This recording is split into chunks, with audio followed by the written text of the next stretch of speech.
Olá, tudo bem com você? Seja bem-vindo a mais uma edição do Espírito Santo em Debate. Hoje a gente vai tratar sobre um tema muito importante, eu diria, primordial aqui no Espírito Santo, que é a qualidade da educação. E para isso, neste primeiro bloco, a gente traz aqui para conversar com a gente o secretário de Estado da Educação, Klinger Barbosa.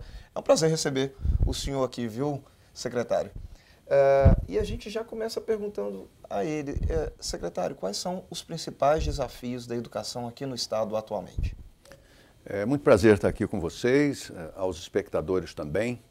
O desafio da educação principal é você chegar na sala de aula, onde está o nosso aluno, com o nosso professor, e criar condições propícias para que ali se desenvolva uma educação de qualidade, antenada com o nosso tempo, ligada na realidade do Espírito Santo e que permita que essa criança, que esse adolescente, que esse jovem tenha uma formação adequada para a vida cidadã e para a vida profissional dele. O desafio, então, ele começa a se dividir em diversos itens, porque na escola, ao mesmo tempo que você tem a questão do conhecimento, que hoje muda rapidamente, não é, com o desenvolvimento científico e tecnológico, você tem também a importância desse agente social, que é a escola, junto com outros agentes, para a formação de um cidadão capixaba, localizado no seu município, consciente, responsável, participante dessa sociedade moderna nossa. Perfeito. E como é que o Estado tem trabalhado para que isso ocorra, secretário? Essa realidade e a consciência dela fazem parte do programa estratégico do governo. O governador Renato Casagrande é exigente em relação a essa questão da qualidade da educação do Espírito Santo. Isso é colocado para nós como um ponto de pauta muito importante e que precisa ser atendido. É a primeira forma de incluir, na verdade, né? Exatamente. Quer dizer, quando o governo, o governador e o projeto estratégico do governo alinhado em 10 grandes eixos, as pessoas podem observar isso, um dos eixos principais é o eixo da educação, trabalhando junto com cultura, com esporte, e que se reflete também em outros eixos do governo, né, na questão do desenvolvimento econômico, desenvolvimento social. Então, é importante afirmar aqui para os nossos espectadores, para a população do Espírito Santo, como que esse assunto é tratado com a maior seriedade no âmbito do governo. E para isso, então, nós temos todo um desdobramento em projetos estratégicos que foram alinhados este ano e que tocam o conjunto de fatores que leva a essa qualidade da educação. Isso passa pela atualização da rede física, ou seja, condições físicas apropriadas para a escola, né, uma escola adequada, confortável, segura. Né. Isso passa pelos concursos para professores efetivos na rede, né, pela capacitação dos professores. Isso passa por materiais didáticos atuais, né, tanto na questão da informática, como na questão dos textos, dos trabalhos, dos projetos que visam atender o nosso currículo. Então, esse conjunto é que leva a gente a dizer o seguinte: estamos trabalhando para que, no final, nós tenhamos esse reconhecimento da qualidade da educação, que é uma demanda da sociedade capixaba. Quer dizer, nós vivemos num período aqui no Espírito Santo em que o Estado está em desenvolvimento, né, as oportunidades para as pessoas estão presentes e a sociedade capixaba entende, reconhece e pede uma educação que forme as nossas crianças e os nossos jovens à altura de terem essas oportunidades favorecidas para si, para as suas famílias. Então, essa é uma demanda importante da sociedade. Nós precisamos trabalhar com ela, a sociedade é exigente em relação a isso, e isso faz parte do desenvolvimento da própria sociedade capixaba. Quer dizer, seria, na verdade, ruim se a sociedade não demandasse uma educação melhor, né? Secretário, o senhor pegou um desafio agora pela frente, em 2011, que é a Secretaria de Educação, uma grande secretaria, e, ao mesmo tempo, os resultados do Enem de 2010, do ano que se passou, 2010, o Estado não foi lá muito bem. Eu diria que não foi bem. Teve o pior resultado entre os estados na média, entre escolas particulares e escolas públicas. E a maior diferença entre as particulares e as públicas. Como isso pode diminuir? Eu sei que o resultado do Enem, o Enem é uma avaliação, e toda avaliação é limitada, você não pode julgar que uma escola é melhor ou pior apenas por conta do Enem, mas como diminuir essa diferença e como a gente pode avançar nos próximos anos?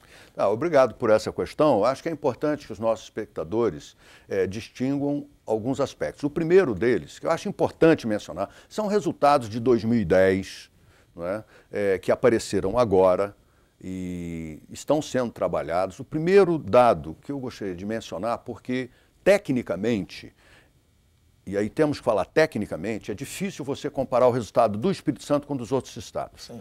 Pelo seguinte, aqui no estado a presença dos alunos é obrigatória e nos outros estados é facultativa. Então, nos outros estados, quem faz o Enem é quem se dispõe a fazer o Enem, quem já reconhece que o Enem é importante. Aqui no Espírito Santo, os alunos são compelidos a fazer o Enem, da rede estadual. Como resultado disso, o INEP não divulgou, mas o pessoal técnico da SEDU fez um levantamento e nós temos o maior índice de participação do Enem no Brasil inteiro. Então, tecnicamente falando, é difícil você comparar esses dois conjuntos de dados. E na comparação, o Espírito Santo fica desfavorecido porque os outros não têm essa presença maciça que nós temos. Esse é um primeiro ponto que eu acho que é importante que a população saiba. Agora, o segundo ponto, esse é o ponto mais importante, eu acredito, é o seguinte: nós precisamos melhorar o nosso resultado de Enem em relação a nós mesmos. Sim. Cada escola, então, eu acho que deve olhar aquele resultado e o Enem permite depois você fazer análises técnicas das questões, dizer o seguinte: vamos colocar como objetivo melhorar em relação a nós mesmos. Não é isso? Cada escola fazer os trabalhos pedagógicos, as correções, as intervenções, para que os nossos alunos tenham melhores resultados. E por que isso é importante? Porque de alguns anos para cá, e a população já sabe disso, o Enem virou a chave de entrada no ensino superior. Então você olha aqui a nossa Universidade Federal, condição de ingresso de classificação, resultado do Enem. Você olha o IFES, Enem. Programa Federal ProUni, que dá bolsas, Enem. O nosso programa estadual, Nossa Bolsa. Qual é o critério de classificação? Enem. Existe um programa do MEC que chama SISU, em que um jovem aqui do Espírito Santo pode se inscrever para fazer cursos no Brasil inteiro. Qual o critério de seleção? O Enem. E já há empresas que estão nos seus critérios de seleção de empregados colocando o resultado do Enem como um dos critérios. Então, a importância maior é o nosso jovem agora participar do Enem e dizer o seguinte: eu preciso fazer uma boa prova, porque isso será agregado como um patrimônio pessoal meu que eu vou levar para o restante da vida.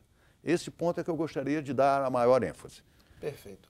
Secretário, como é que o Estado tem investido na questão, em duas questões, tecnologia nas escolas e uma segunda questão, escolas técnicas, que é uma demanda muito grande também que existe no Estado hoje, até por conta do momento econômico que vive o Estado do Espírito Santo.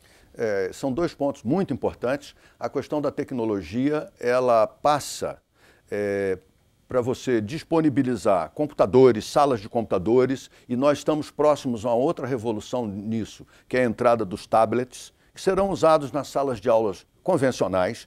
Isso é coisa para depois de amanhã. Nós teremos os tablets aí a um preço acessível, com todo o material escolar dentro dele. O Estado já estuda essa viabilidade? Nós estamos trabalhando com o programa Um Computador por Aluno. E nós precisamos agora reavaliar esse programa com o ingresso dos tablets, porque esses novos equipamentos, eles não necessitam que você faça uma sala diferenciada para computador. O computador está na mesa da sala de aula. Não é? Isso é um progresso fantástico. Agora, essa inserção de tecnologia, não só no aspecto do computador, mas outros acessos, internet, etc., materiais na rede, isso significa também você fazer uma revisão dos nossos processos didáticos. Né? Então, a chegada da tecnologia, ela tem essa repercussão também. Como é que você vai desmembrar o currículo? Como é que você vai capacitar os professores para esse trabalho adequado dentro da sala de aula, usando esses recursos não apenas como uma curiosidade, mas que eles façam parte do dia a dia mesmo efetivo. E nós estamos vivendo essa revolução. Vivendo essa revolução. O segundo aspecto que você mencionou, e aí eu menciono de novo aqui, o governador é enfático na questão do ensino técnico profissional. O governador Renato Casagrande tem a consciência de como isso é importante para as famílias e para os alunos. Então, a SEDU hoje oferece um amplo leque de cursos técnicos que são feitos junto com o ensino médio e estão se espalhando pelo estado inteiro. Não é? Somente agora em agosto nós abrimos mais de 20 novos cursos técnicos no estado em geral. Já temos milhares de alunos atendidos e o nosso programa é agressivo para os próximos anos nessa meta. Por quê? Porque isso dá ao jovem uma perspectiva de que ele pode ingressar no mercado de trabalho. Não é? A família às vezes precisa disso, quer isso. Isso valoriza o ensino médio que ele está fazendo. Não é? E ele já pode começar a contribuir para a família, estudando, trabalhando. Essa é a nossa realidade, é a realidade do nosso povo, não é? Que frequenta as nossas escolas. E com isso ele vai trabalhar e continuar estudando para um acesso ao ensino superior, porque também eles querem isso. Não é? Então esse é um dado muito importante do nosso planejamento. Não é? E, como eu disse no início, o Espírito Santo tem muitas oportunidades, é um estado que está se desenvolvendo, com grandes perspectivas, não somente aqui no litoral, mas no interior também, com agricultura moderna, com novos empreendimentos. E a nossa população quer participar disso. E ela já descobriu que a chave para participar disso é uma educação de qualidade. E daí essa demanda em cima da nossa rede. Perfeito. Secretário, o senhor acha primeiro que valorização do magistério, além de melhorar, claro, a capacitação desses profissionais, é capaz, por si só, de melhorar a educação? Os estudos que são feitos aqui no país, internacionalmente, eles mostram uma série de fatores que têm um peso importante, digamos, nesses resultados que a gente interpreta como qualidade do ensino. Né? E dentre esses fatores, eu mencionaria alguns. Um deles é exatamente o professor. Né? O envolvimento do professor, a capacitação do professor e daí a importância da valorização do magistério. Né? Existem outros itens importantes também, como, digamos, o tempo na escola. Aqui na nossa rede estadual nós já temos um período de aulas que é superior ao que a legislação federal demanda. A proposta federal agora... A proposta federal, exatamente, ela encosta no que nós temos. Né? E o ministro, por exemplo, tem sido muito enfático em mencionar essa ampliação do tempo na escola como um fator importante. Então tem essa questão do professor, tem a questão do tempo, tem a questão da gestão da escola, que é importante. Cada escola tem uma gestão eficiente, que reconheça a importância de seus alunos estarem bem formados, o ambiente escolar como um todo e outros fatores como o envolvimento da família. A participação da família, estimulando o jovem, orientando o jovem, a valorização da escola pela comunidade, a comunidade sentir que aquele patrimônio ali é um patrimônio público que é importante para o desenvolvimento da família e das suas crianças. Então, essa série de fatores em conjunto leva ao ponto de um bom resultado. Perfeito. Secretário, rapidamente, eu gostaria que o senhor respondesse se o senhor achar que é tão fácil assim, né? No final da gestão do senhor, como é que o senhor espera que a educação no Espírito Santo esteja? Nós temos esse desafio, que é um desafio do governo, que ela esteja melhor, em que esses índices estejam melhores. Né? A nossa rede estadual, ela tem outros desafios também.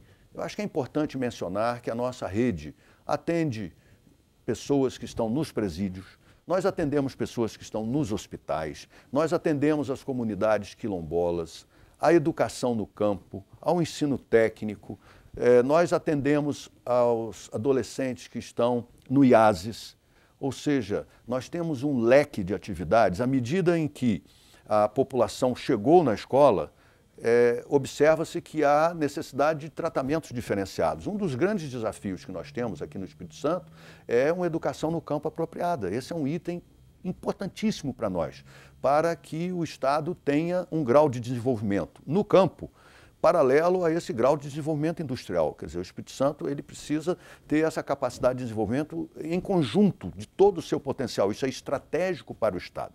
Não é? Então, essa questão da educação no campo, por exemplo, é muito importante para o Estado. Eu gostaria de agradecer aqui a presença do senhor, secretário de Estado da Educação, professor Klinger Barbosa. Foi um prazer recebê-lo aqui. O Espírito Santo em Debate volta daqui a pouquinho, depois do intervalo, para falar um pouco mais sobre qualidade da educação aqui no Espírito Santo. Até já.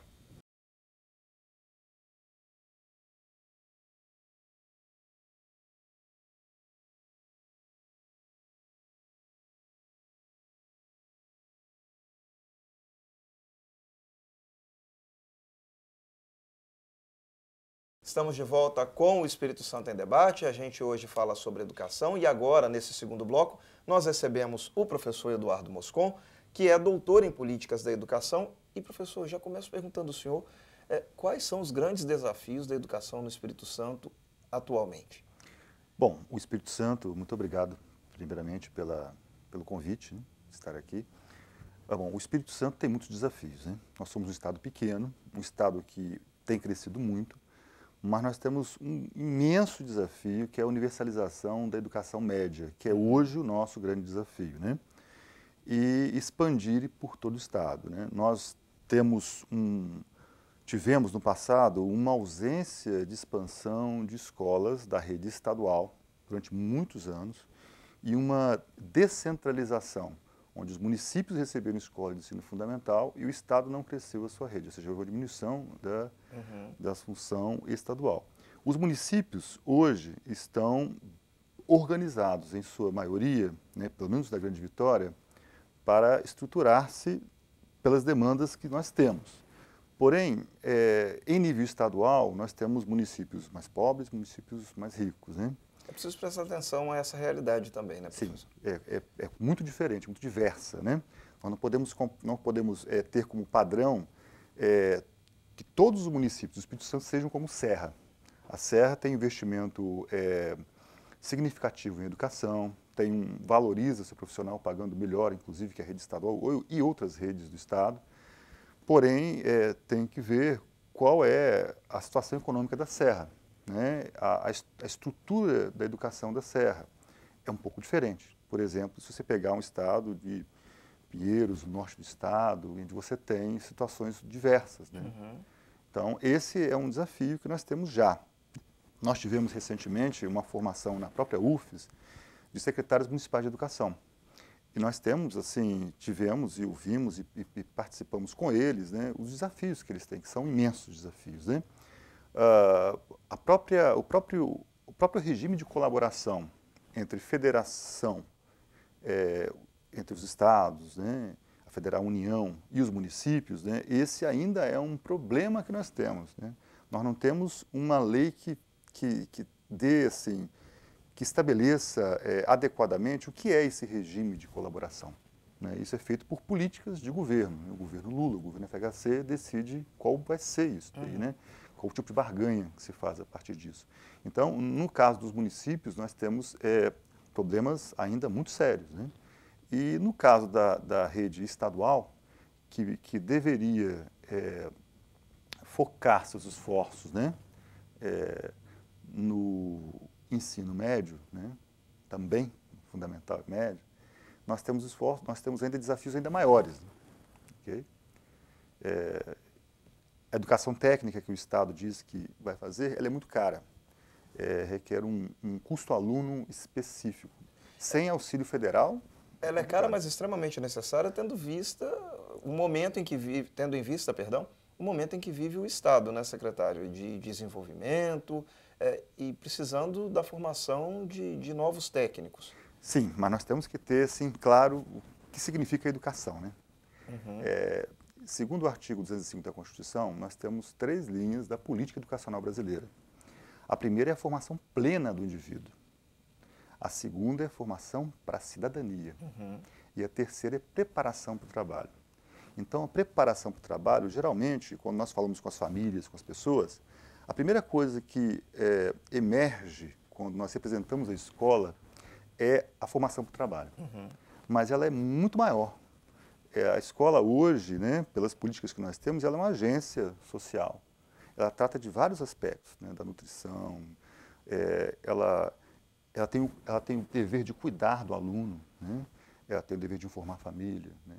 A escola, ela é muito mais do que só preparar para o trabalho. Por outro lado, inversão mas, por outro lado, também, Anísio Teixeira, né, em texto significativo, já dos anos 50, já colocava o seguinte, que toda a educação é preparação para o trabalho. Ou seja, o fato de ele entrar na escola, ele ser alfabetizado, ele passar por um período da escola, isso já lhe qualifica socialmente para assumir algum tipo de função na sociedade. Então, veja, muitas vezes a gente fala do ensino técnico como sendo profissionalizante, específico, né? Mas nós vendemos uma ideia um pouco complicada e complexa. Necessariamente, a pessoa que termina uma educação técnica, ela não vai trabalhar exatamente naquela função, né? Alguns vão, outros não vão, né? E no caso de petróleo e gás, se nós fizermos uma pesquisa, não é assim tão direta essa relação, né? É muito mais um estímulo para os alunos ficarem, irem à escola, né? Dar um sentido àquela escola para aquelas pessoas que são de famílias de trabalhadores, do que necessariamente para formar, para trabalhar naquele segmento específico, né? Vamos lá pensar o seguinte, vamos pensar que um segmento determinado tem um número de vagas específicas no estado do Espírito Santo. E você tenha 20 escolas que preparem essas pessoas. Ao final dessa preparação, dessa qualificação, né, que a pessoa espera que tenha um pleno emprego, ela não vai ter, porque você vai ter um mercado altamente competitivo. Isso é muito bom, por um lado, né, para as empresas, né? Agora, é contrário à expectativa deste aluno, né, que esperavam um emprego. Porém, a escola não é isso, ela é muito mais do que isso. Muito mais do que isso. Professor, vamos falar um pouquinho de Enem. A gente vive aqui no Estado uma triste realidade em relação aos números de 2010. O Estado foi o último colocado, se forem analisados os números de forma geral, né, entre escolas privadas e públicas, no Enem. Como é que a gente pode fazer, o que a gente tem que fazer para melhorar essa realidade? Como é que a gente inverte isso? Bom, antes da... Não é tão simples, né? Não, é complexo. O que é o Enem? O Enem é um teste de larga escala. O Brasil, dos últimos anos para cá, tem priorizado, até por pressão internacional, a tratar a educação com testes de larga escala. Os testes de larga escala, eles são testes, ou que você faz um censo com todas as pessoas, ou você faz amostras. E no caso do Enem, o objetivo do Enem, antes, era trabalhar a qualidade da educação. Agora ele passa a ser o pensamento é que ele seja um substituto para o vestibular, para ingresso nas universidades, no SISU, né? Isso traz alguns problemas, né? E se nós analisarmos no caso do Espírito Santo, vamos fazer tentar analisar de forma ampla. Você não tem um ranking das melhores escolas do Espírito Santo, pelo Enem. O governo federal não trabalha com o ranking, ou seja, no ranqueamento, com posições. Você tem escolas que têm um percentual de alunos X, outro Y de alunos que entram. Vamos supor que uma escola, a que tirou o primeiro lugar, tenha 500 alunos que façam o Enem. Bom, outra escola tenha 10 alunos. Nessa escola que tirou o primeiro lugar, a classe, o grupo social dessa escola é um grupo social privilegiado em relação... Diferente em relação ao outro. Bem maior. Ou seja, a questão de classe na educação brasileira, ou seja, que classe social você pertence, isso é importante no resultado. Outra escola, você não tem o valor que a educação tem para dessa escola de primeiro lugar. Uma escola pode, por exemplo, com muito esforço, conseguir com que 10 alunos terminem o ensino médio e esses 10 alunos noturno façam o Enem. Esse é o caso da escola de Afonso Cláudio. Foram 10 alunos do noturno que fizeram o Enem, que trabalham o dia todo. E se você comparar com outros alunos que os pais mantêm eles da escola, né, durante um dia inteiro, é complicado, não dá para você comparar. Não dá para comparar. Não dá. E no estado do Espírito Santo, nós temos um problema de larga data, que nós sabemos que o ensino médio ele precisa ser, um desafio gigante a ser trabalhado nos próximos anos, né? E no caso, este resultado do Enem mostra o que também, né? Nós temos nas escolas estaduais uma exigência para que todos os alunos que terminem façam o Enem. O Enem. Diferentemente de outros estados, né? Ou da minha escola. Eu posso ter uma escola privada que selecione os melhores 25 alunos, nota 10, e eles façam a prova do Enem. Então o resultado será positivo. Então, veja, esse é complicado. Quando você compara, a minha escola tem um resultado muito maior, muito melhor, porque você compara um grupo pequeno. Você não compara, não dá para você comparar, então, fazer ranqueamentos com o Enem. Então, quando você pega e diz que o Estado, fala que o Estado está em uma situação ruim com números do Enem, nós temos que analisar todos esses fatores, né? Sem dúvida alguma. Se fosse outra proposta da Secretaria de que cada escola colocasse só para fazer o Enem, obrigatoriamente, os alunos que tiraram média 9 e acima, nós teríamos outro resultado. Perfeito. Tá? E mais ainda, nós entendemos que quando o Estado exige que os alunos façam o Enem, ele está investindo, ou seja, na possibilidade de ele fazer o quê? De ele seguir adiante com uma política, inclusive, de inserção na universidade, né? Há uma sinalização. Então, aí você tem que assumir os resultados deste do Enem. Você pode observar também que mesmo as escolas, o IFES, a rede IFES, também não teve um resultado assim, maravilhoso. Maravilhoso, é verdade. Santo, né? Verdade. Professor, para 2016 temos mudanças na legislação no que diz respeito à educação. Como é que o Estado deve se preparar para essas mudanças e os municípios também? Afinal de contas, o ensino fundamental, o ensino médio, vai ter que ser abrigado, né? Eles vão ter que ser abrigados. Como é que o Estado, né, percebe isso e como é que trabalha, ou deveria trabalhar? Pois bem, você tocou num assunto muito importante. A partir de 2009, nós tivemos a emenda constitucional 59/2009, que alterou o que seria a educação básica no Brasil. E a obrigatoriedade. Antes, nós éramos obrigados a matricular as crianças de 7 anos a 14 anos, né, completando um ciclo. Agora, nós somos obrigados, pela emenda constitucional, né, no ensino básico, a matricular as crianças que vão de 4 anos de idade a 17 anos de idade. Nós ampliamos para baixo, ou seja, na educação infantil, e ampliamos acima, no ensino médio. Isso é mais que justo. Se pegarmos outros países do mundo, eles já universalizaram o ensino médio, né? Eles já estão quase assim, chegando a níveis significativos de ensino superior. Nós temos uma dívida gigantesca com nossos jovens, com a nossa população, né? Quando nós nos negamos, né? Pelo menos o governo de então, se negou, na época devida, em 86, a universalizar o ensino médio, né? Apesar de todos os educadores da universidade, né, e das universidades do Brasil, das organizações sociais, exigirem isso. Você lê na lei o seguinte: progressiva universalização do ensino médio. Mas quando vai ser universalizado, né? Agora tem uma data. Nós temos até 2016 para universalizar, tanto a entrada das crianças de 4 anos, quanto a saída dos jovens de 17 anos. Isso não significa também, devido à distorção idade-série, que nós tenhamos universalização do ensino médio, porque nós podemos ter um aluno de 17 anos no ensino fundamental ainda, entendeu? No atraso, né? Exatamente. Como nós temos uma distorção aluno-série muito significativa ainda no Espírito Santo. Nós temos alunos que no Espírito Santo terminam o ensino médio com 24 anos de idade, quando terminam. Nós temos um problema no Espírito Santo que nós atendemos menos da metade dos alunos que saem do ensino fundamental, por exemplo, né? Nós temos um quadro complicadíssimo, né? Se nós fôssemos colocar hoje todos os jovens de 15 e 17 anos do Espírito Santo na escola, nós não teríamos escola para eles, né? Mesmo usando os 3 turnos, né? O que não é nem ideal.